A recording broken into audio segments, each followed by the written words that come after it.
जौनपुर में अफगानिस्तान के काबुल में फंसे मयंक आज अपने घर सकुशल वापस लौट आए।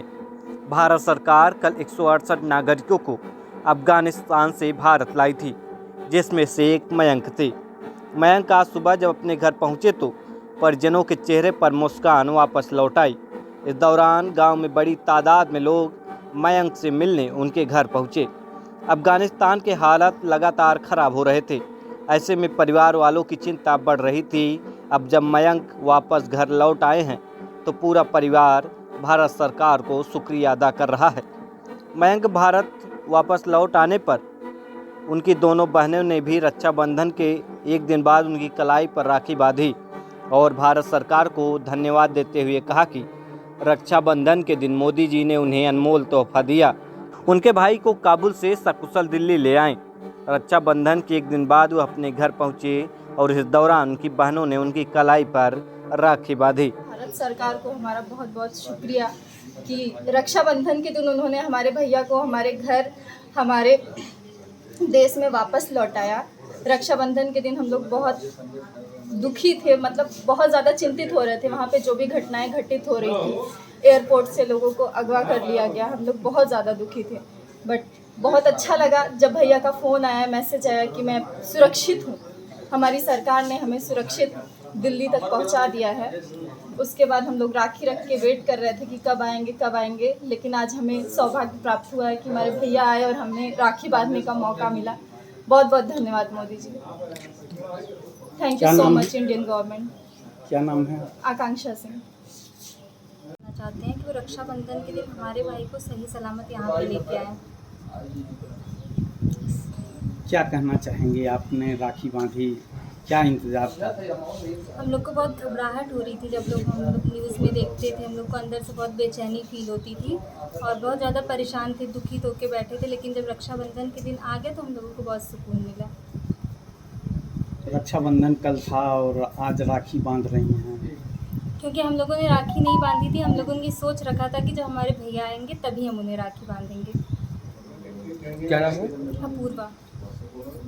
नहीं, पहले का तालिबान नहीं रहा। ये लोग जो हैं ये थोड़े पढ़े लिखे लोग भी हैं, तो डर तो उतना था नहीं। और जहाँ पे हम जिस फैक्ट्री में थे वहाँ पे बिल्कुल डर नहीं था अंदर में। बाहर में थोड़ी सिचुएशन ज़रूरत से ज़्यादा ख़राब होने लगी है एक हफ्ते के बीच में। उसके पहले तो सब नॉर्मल ही था। कैसा महसूस कर रहे हैं अपने देश, अपने गांव आके? बहुत अच्छा महसूस हो रहा है अपनों के बीच में आकर के। फिर वापस जा रहा है? अब ये तो समय बताएगा, अभी कुछ नहीं कहा जा सकता। हालात अगर सुधर गए वहाँ पे, क्योंकि भारत सरकार के भी बहुत सारे प्रोजेक्ट चल रहे हैं और जितने भी बड़ी फैक्ट्रियाँ हैं उसमें खास करके इंडियंस बहुत ज़्यादा हैं। इंडियन हैं और आपके ईरान के लोग हैं। अभी तो सारे प्रोजेक्ट बंद हो गए हैं सबके यहाँ जाने की वजह से। दोबारा अगर चालू करना होगा, अगर वहाँ सेफ्टी की गारंटी मिलेगी तो जाएंगे लोग। अच्छा, आपकी फैक्ट्री में कितने भारतीय फंसे हैं? अभी तो फ़िलहाल 3 और रह गए हैं, बाकी सब आ गए। 22-25 आ गए मेरे ख्याल से टोटल। इधर देखें, इधर।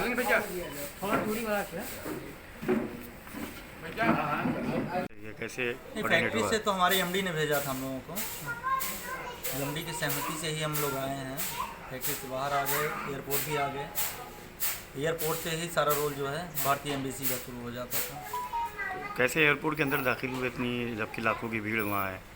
वो हम लोगों के लिए वीआईपी गेट से अंदर किए थे और रात में वीआईपी गेट पे जो है अमेरिकन सुरक्षा व्यवस्था है, इसलिए वहाँ से निकलने में कोई दिक्कत नहीं, अंदर जाने में भी दिक्कत नहीं है लोगों को।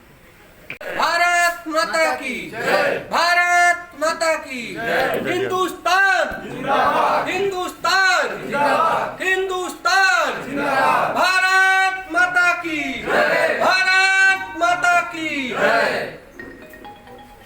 जी जी जी जी भैया, नमस्ते नमस्ते। तो आज अपने अपनी बहन से राखी बंधवाई, जी कैसा महसूस? बहुत अच्छा महसूस हुआ। इससे बड़ा तोहफा आपकी बहन के लिए कोई नहीं होगा? नहीं, बहन के लिए भी नहीं हो सकता और हमारे लिए भी नहीं हो सकता है। अच्छा, क्या संदेश देंगे और आप लोगों को, जो लोग वहाँ फंसे हैं, या भारत सरकार को? मैं तो यही कहना चाहूँगा कि वो लोग आ जाते हैं अभी फ़िलहाल इंडिया तो अच्छा रहेगा। जैसे स्थिति नॉर्मल होती है उसके बाद वहाँ जाने में कोई दिक्कत नहीं है। फिर गवर्नमेंट वहाँ पे बन जाए, किसी की भी गवर्नमेंट बने, अगर सेफ्टी की गारंटी होती तो वहाँ जॉब करने में कोई दिक्कत नहीं है किसी को। क्या उसमें आप भी थे? नहीं थे, हम भी थे, लेकिन क्या अपहरण हुआ था, नहीं कैसे हुआ। पूरा बताइए। वो लोग केवल ले गए थे रजिस्ट्रेशन करने के लिए, क्योंकि अभी वहाँ पे कोई सरकार तो है नहीं। सरकार न होने की वजह से जो भी पासपोर्ट है वो एंट्री होना ज़रूरी है। अगर कोई जा रहा है तो एग्जिट तो दिल्ली में होगा, लेकिन एंट्री वहाँ से होता है। वो लोग एंट्री करने के लिए ले गए थे। बाद में खाना वाना भी खिलाया उन लोगों ने, चाय वगैरह भी खिलाई। नहीं, एकाएक जैसे AK-47 से साथ नहीं, रोका नहीं, उनको, इस तरह क्या से लगा कुछ- आप लोगों नहीं को? नहीं, ऐसा कुछ नहीं था। वो लोग, उनकी गाड़ियाँ आगे चल रही थी, पीछे सारी बसें चल रही थी। वो लोग ले गए एक जगह पे, वहाँ पे बैठाए सबको, चाय भी पिलाई, खाना भी खिलाया। उसके बाद सबके पासपोर्ट की एंट्री करके छोड़ दिए।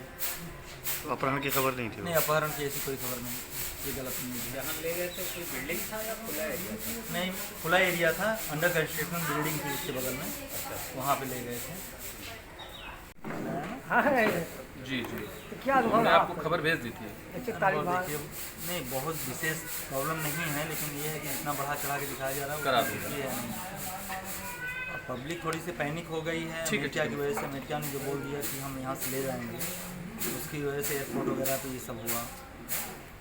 पब्लिक एक साथ इतनी ज़्यादा आ गई, वहाँ पे 3-4 लाख आ गए हैं लोग। फ्लाइट में देख रहे हैं आप, वो व्हील के अंदर घुस गए थे, वहाँ से 3 लोग गिर गए। जा रहे हैं। इसमें एक इंटरनेशनल खिलाड़ी था फुटबॉल का, वो भी था उसमें। वो जो 3 लोग गिरे हैं ऊपर से, पब्लिक पैनिक हो गई ना। मेन चीज़ ये घबराहट में सभी लोग एक साथ इकट्ठे हो गए। ले जाना उनको तो स्टेप बाय स्टेप ले जाना है अमेरिका वालों को। भारत सरकार की भूमिका तो अहम थी, लेकिन ये था कि भारतीय एम्बेसी से लेकर के और PMO तक सभी लोग लगे हुए थे, जितने भी इंडियन हैं उनको निकालने के लिए। भारतीय दूतावास वहाँ बंद कर दिया गया था? नहीं, बंद कर दिया गया है, लेकिन वहाँ पे लोकल टीम काम कर रही है। वहाँ कलेक्ट करना, एक जगह रखना, फिर वहाँ से फ्लाइट कराना, ये सारे काम हो रहे हैं वहाँ। फीलिंग ये थी न्यूज़ चैनल पे देख करके, आज यहाँ कब्जा कर लिया, आज यहाँ कर लिया, आज यहाँ कर लिया, उससे थोड़ा डर तो बना ही था अंदर में अंदर कि कहीं कल कुछ हो जाए तो दिक्कत हो जाएगी। बाहर